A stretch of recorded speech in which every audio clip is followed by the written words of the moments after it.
The road that Neal Talmadge took to radio was a rough one. Why? Because it started in newspaper ad sales.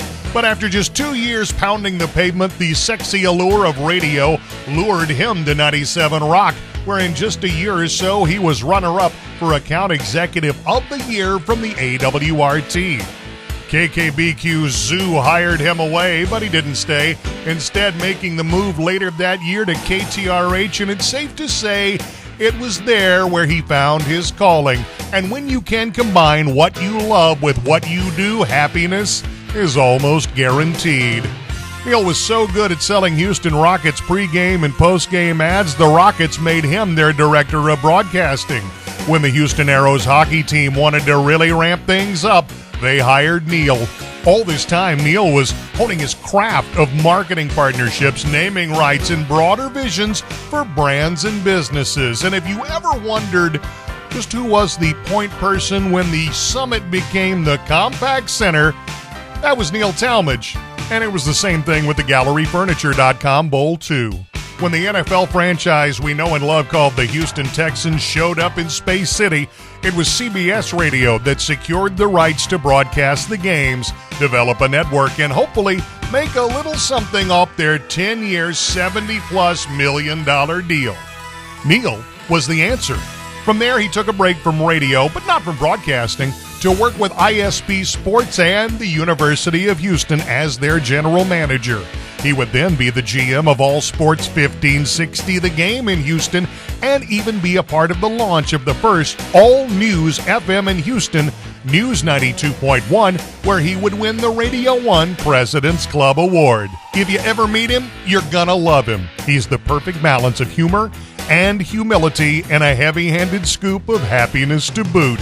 Join me as we congratulate him today, Neal Talmadge, a 2020 inductee of the Texas Radio Hall of Fame.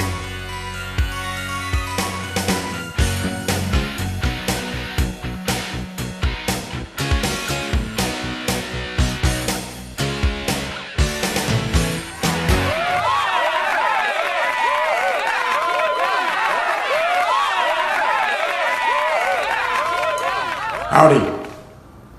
I've been thinking about what I want to say for this video, and I figure I might as well just start from the beginning. Many years ago, I helped start a singing telegram service in Houston. And although I sang to several celebrities like John Travolta, Rock Hudson, Marie Osmond, the one telegram that I'll always remember was delivered to a secretary in the sales department of the old Houston Post newspaper. Afterward, as I was leaving the building, the sales manager ran out in the parking lot and caught me and said, "Son, I need someone with your kind of enthusiasm. You would make a great sales rep." And he gave me his business card and told me to call him when I was ready, which I did a few weeks later. And the rest, as they say, is history. And I feel very blessed to have made it all the way from there to here. And I'd like to thank a few people who had faith in me along the way. Steve Patterson, Laura Morris, Bob McKay. I'd also like to thank Nick Peterson, who nominated me for this award. And of course, I'd be remiss if I didn't also thank Rowdy, Josh, and the members and previous inductees into the Texas Radio Hall of Fame, especially those of you who voted for me. But seriously, thank you all. I am truly humbled by this honor. God bless.